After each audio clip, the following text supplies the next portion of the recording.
everyone, and welcome to the Transgender Show. I'm your host, Emily. Kasen Truth is a 32-year-old trans man who is currently living in Baltimore City, Maryland with his wife.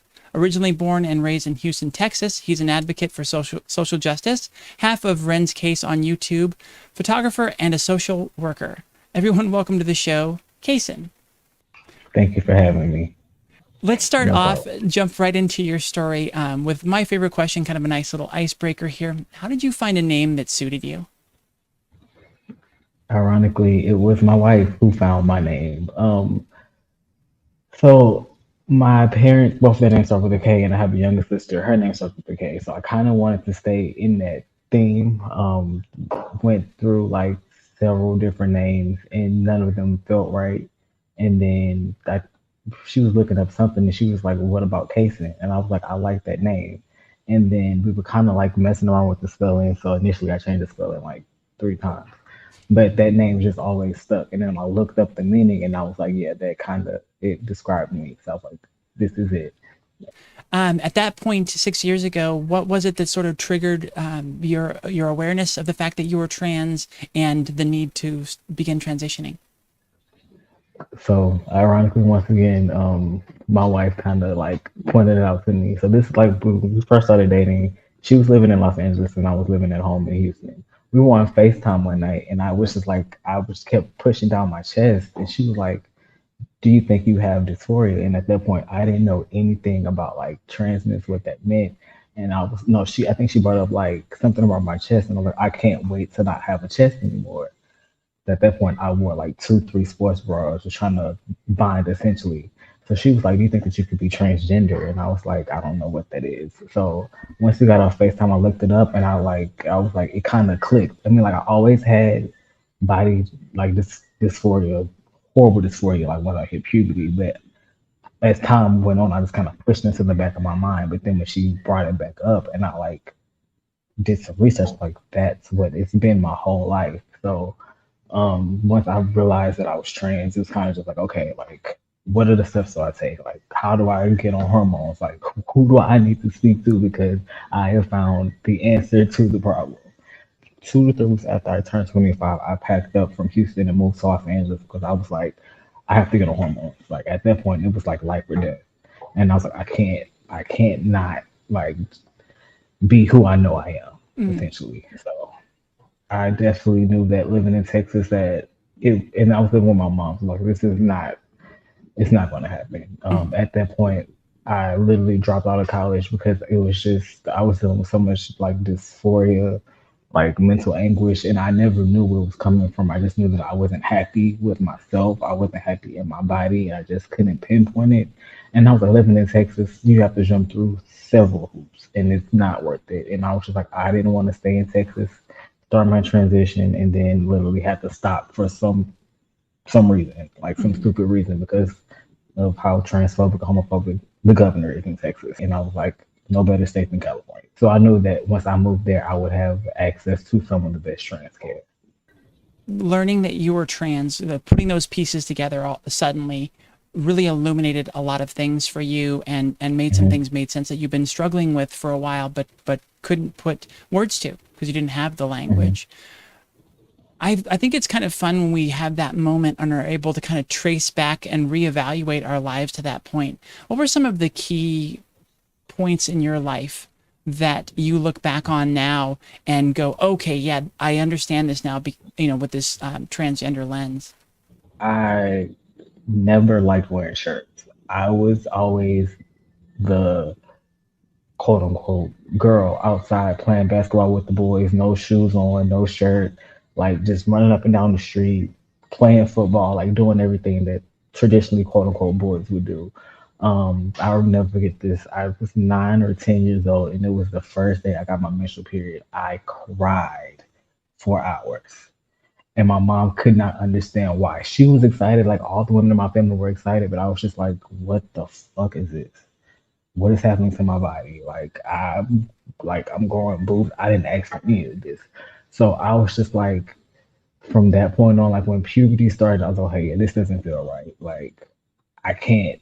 not wear a shirt. I have to wear a bra now. Like this, it just felt super uncomfortable, and I kind of just learned how to like mask those feelings and just like kind of lean into being the quote unquote oldest daughter that my mom wanted. Like I forced myself to date boys. I literally basically doing everything that I thought everyone else expected of me. But it really, looking back on it, I was extremely depressed. Mhm. Like wearing the mask, just going through the motions, just trying to be who I thought essentially my family wanted me to be, more so who my parents wanted me to be, because I am the oldest child. So I was my parents' first daughter, and I had in my mind that I can't fuck up because I have a little sister looking up to me, so I have to be the quintessential perfect daughter. Mhm. How has it been with your family since? Let's start with your parents, and then I would definitely love to hear how the perspective has shifted with your younger siblings. Very traumatic story there. So when I first came out, my mom and sister took it the hardest because my mom more so, she was like, well, I would have seen the signs and you're not trans, you're just confused. And basically my mom blamed my wife, said basically was saying like my wife was putting these thoughts in my head. She cried, said she felt like a failure of a parent.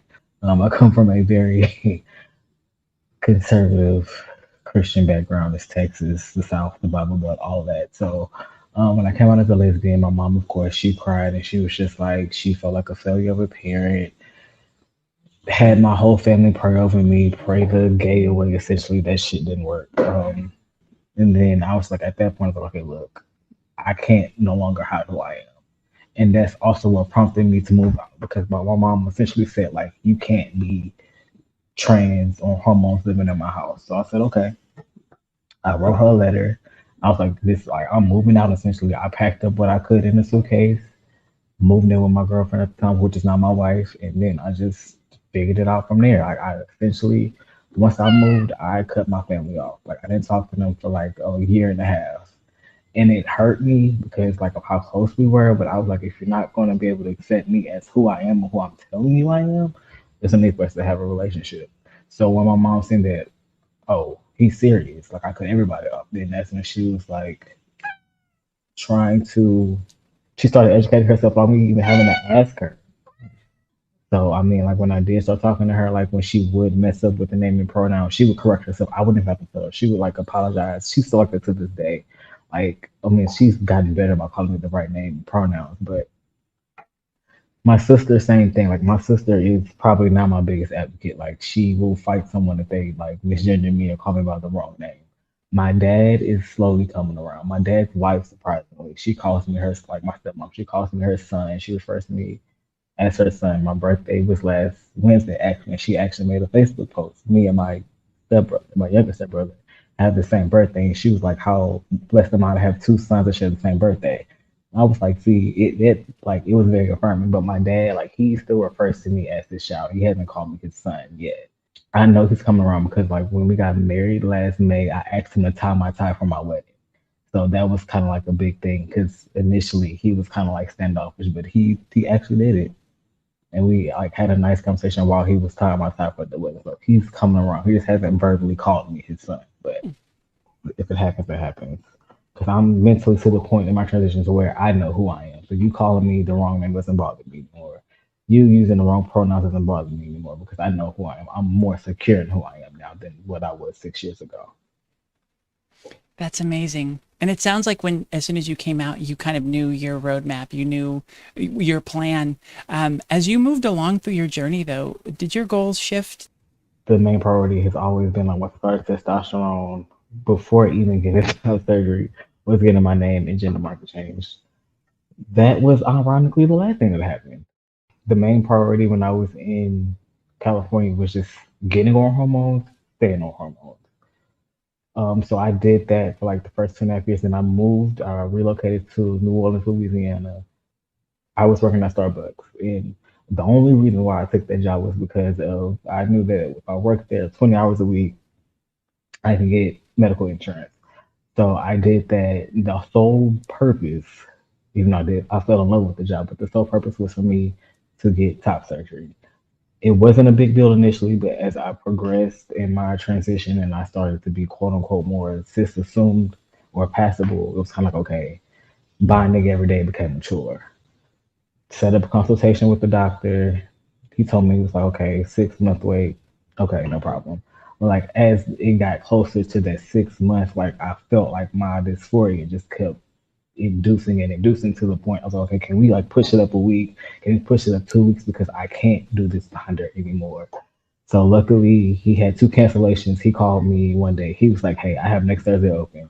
Do you want it? I was like, yes. So recovering from top surgery was it was more of a mental strain on me than it was physical because physically I healed up within like 2 weeks. I could go back to work, no problem. But just sitting there and just like, because at first, like they told me in therapy before I got top surgery, like you're gonna regret regret this decision. It doesn't mean that you made the wrong choice, but everybody, it's just something that happens to everybody mentally. So literally that second day, I was just like, what the fuck did I just do? Like this is something that you can't come back from.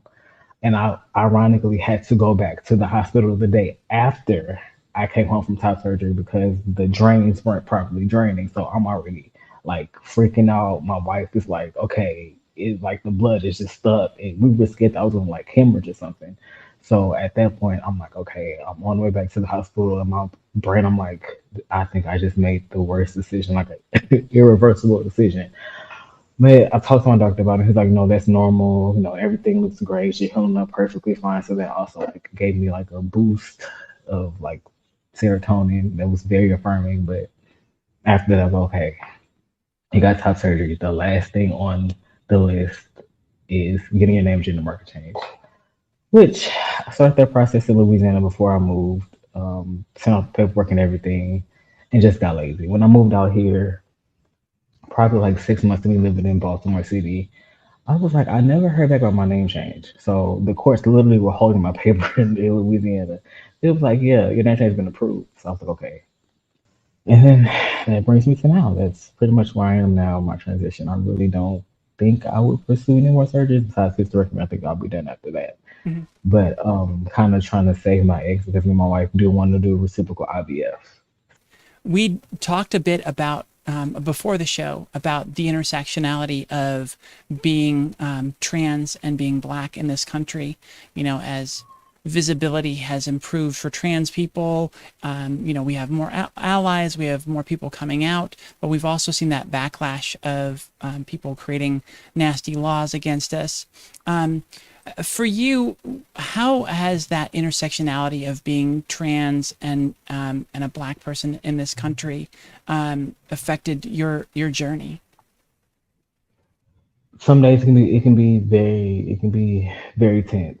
It's it induces a lot of anxiety because some days stepping out into the world in general, the first thing that they see is a black man. So I have to be more cognizant of that. Pre-transition, I was presenting as a masked lesbian, so it really didn't matter. I was quote unquote safe.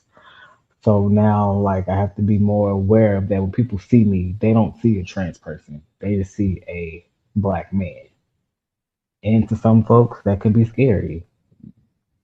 Honestly, depends on the day. Some days I wake up with so much anxiety because it's just like, if I get stopped by the police, will I have time to call my wife? Will I have time to at least pick up the phone and call anybody, or will I just be literally just shot for existing? So yeah, some days are better than others, but for the most part, it's just living in a constant state of anxiety Mhm. because I don't know what's going to happen once I step outside my apartment building. Was that So something that you were prepared for in any way? Was it mm, something that you were really aware of, or has it been kind of shocking for you to step into this identity and really be seen as that? from a child standpoint, it's like I've seen it, but I really couldn't like understand why they were treating like black men around me so harshly, like why society would treat black men around me so harshly. I just seen them as my dad, my uncles, and my cousins. Like these are people that literally put their lives on the line to protect me. So why are they being treated like criminals? Like they're human like everyone else. So now that I'm in that position and I'm like literally being seen as a black man, it's kind of like I understand the frustration. I understand why like some days my dad would come home angry. Like why some days my uncles like they would just fucking drink just to drink. It's like it's that constant state of anger of being seen as the aggressor, even when you're just simply existing, just walking in the store and you're being followed around because you're a black man. And it's just like I'm literally like I don't have my hands in my pocket. I'm literally just in here to buy a pack of gum and something to drink and just going about my business. But it's just kind of like I didn't understand it until I started my transition, and then mentally I noticed the changes of how before transition how I can interact with the woman and she wouldn't, like hold her purse close to her, or how she wouldn't feel threatened by my existence. As of like now, literally early this morning I was walking to my car to go to work. It was a lady and her child. She had a little girl, and the little girl was like she wasn't in my way or anything. I literally walked around the little girl, just to let her keep playing. Her mom like literally like, pulled her closer to her, and I was like, I'm not trying to harm you or your daughter, ma'am. I'm just literally trying to get to the car to go to work. So like noticing little things like that kind of breaks my heart because it's just like I'm not the type of person. So, would you agree that you faced a lot more discrimination on the male side of it versus when you were presenting as female? Yes. And ironically, I noticed that from women, men more so like it's just the whole bro code thing, which really rubs me the wrong way because it's disgusting in my opinion. But I have to, for my safety, a lot of times I have to lean into it for like my comfortability, like at jobs and like when I'm out in public spaces, because I don't want to be outed. Like if I'm not in like a communal, like an LGBT space, I don't out myself for safety reasons. But with women, yes, it's kind of just like I've noticed like the difference in interaction. So I purposely go out my way to show them that hey, I'm not here to harm you. I'm not a misogynistic black man. Like I understand the struggle because I once was there. I'm with you. I'm not trying to fight you. I'm not trying to harm you. I'm here to listen to you because I know that often that you don't have that safety. You don't have that safe space to just vent to a black man. In the scenario you were just laying out, you've got this perception of you and you're trying to break through that and say, hey, no, no, no, I'm trans. I've been through a lot of your experience, but then I Hmm. got to imagine that that really starts to affect your feelings of safety and maybe your actual safety. Do you still, in trying to relate to black women, try and avoid revealing that you're trans? So it depends. First off, before I disclose anything, I like to test the waters to see like I'll bring up some type of random LGBT topic and see how they answer the question. Now, if I feel like it's safe for me to divulge, then I will. I think one of the few people at my last job that knew was my direct supervisor and of course HR, but another one of my coworkers. Everyone else literally didn't know. And I only told them because they both were in the community.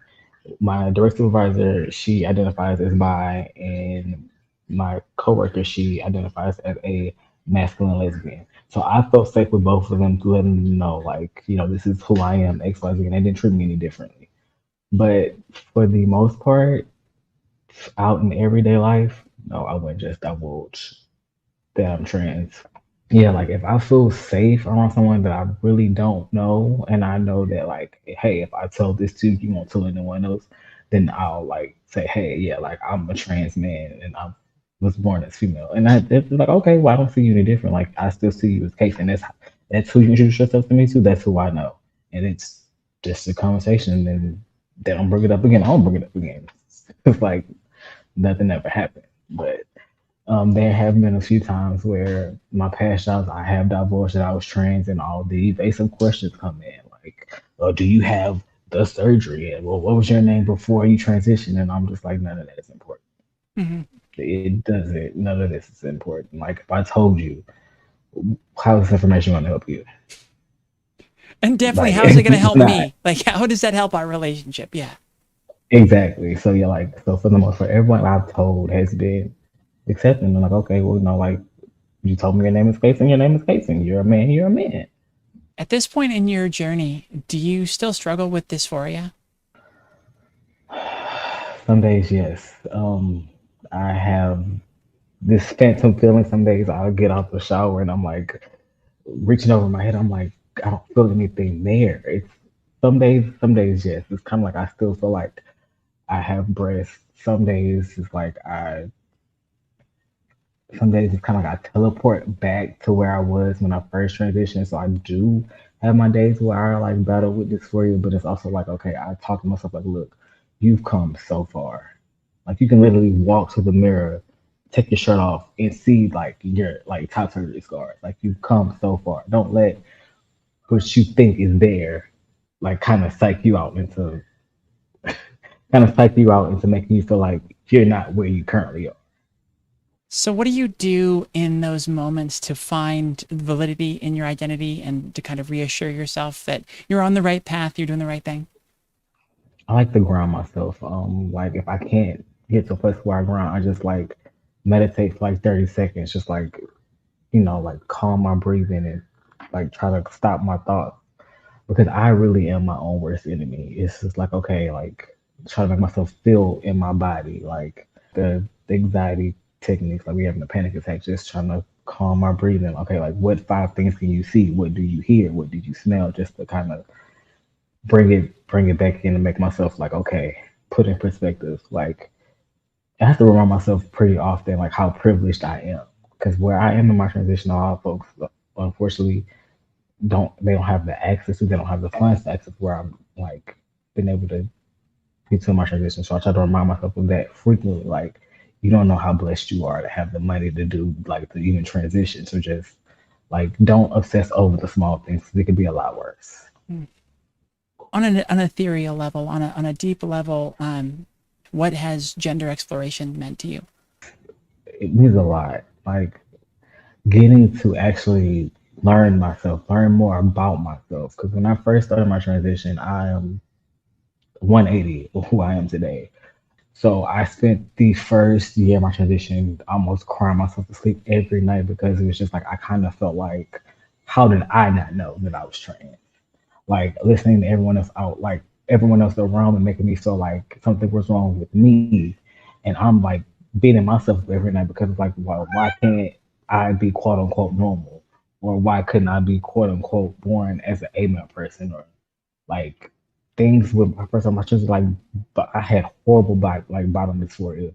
But as time progressed, it was just like I had to learn how to be comfortable in my body, like learn how to be comfortable with what I was born with.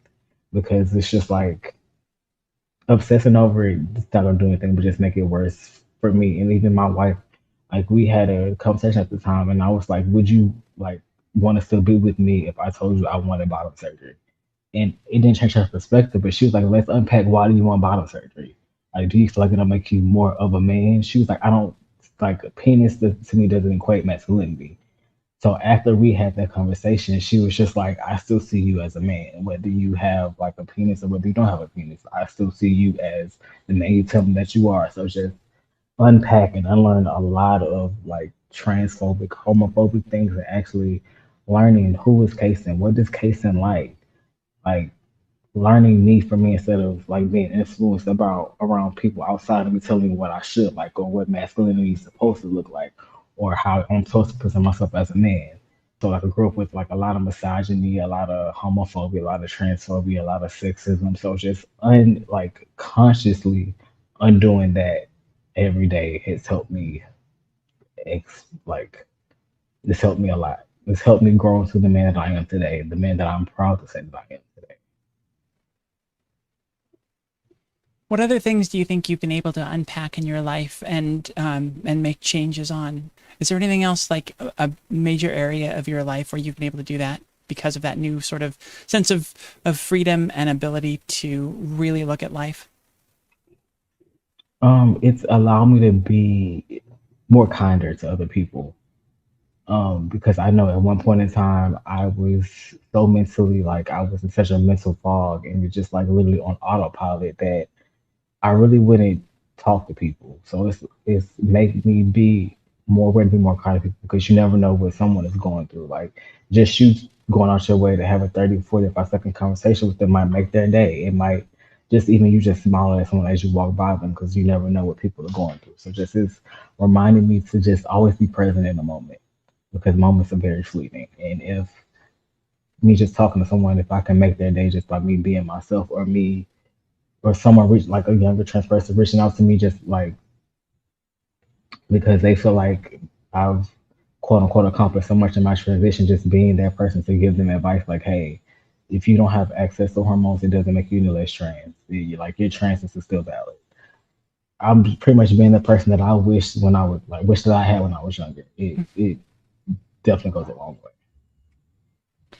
Is there anything you feel like you've been able to accomplish because of the fact that you're trans?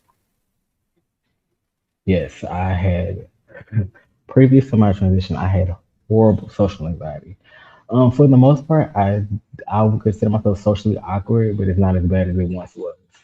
At that point, I also wasn't comfortable in my body, and you could read that when you met me, like that this person isn't comfortable with themselves. Just knowing that I've done the work now, I've unpacked a lot of stuff, and I've like literally spent years mentally working on myself, and I just try to be as nice to people as possible. What's your favorite thing that you have learned through your journey, either about yourself or the world around you? Don't take life so seriously. Literally, don't take life so seriously. I there's literally nothing to walk around angry about all the time. Like find the joy in the small things because the moments you're spending being angry, that's time you can't get back. And that's putting more stress on your body because you're exerting more energy being angry. Finding the joy in the small things, especially in the world, because there's so much hate in the world. Just trying to find something, find a reason to smile. What advice do you have to pass on to younger closeted trans folks out there? Don't rush your transition. Transition when you're ready. Transness does not equal medical transition. Social transition is just as valid. I wish someone would have told me that because that's why I was in such a rush to get on hormones because I felt like my transition was not valid because I didn't look quote unquote passable. Um, your transition is valid. Don't let anyone take that away from you. Like you are who you say you are. Be comfortable in that. Stand in that. Don't let anyone make you feel differently. Well, Kasen Truth, thank you so much for coming on the show and sharing your story and all that wonderful advice. Thank you. I definitely enjoyed being here.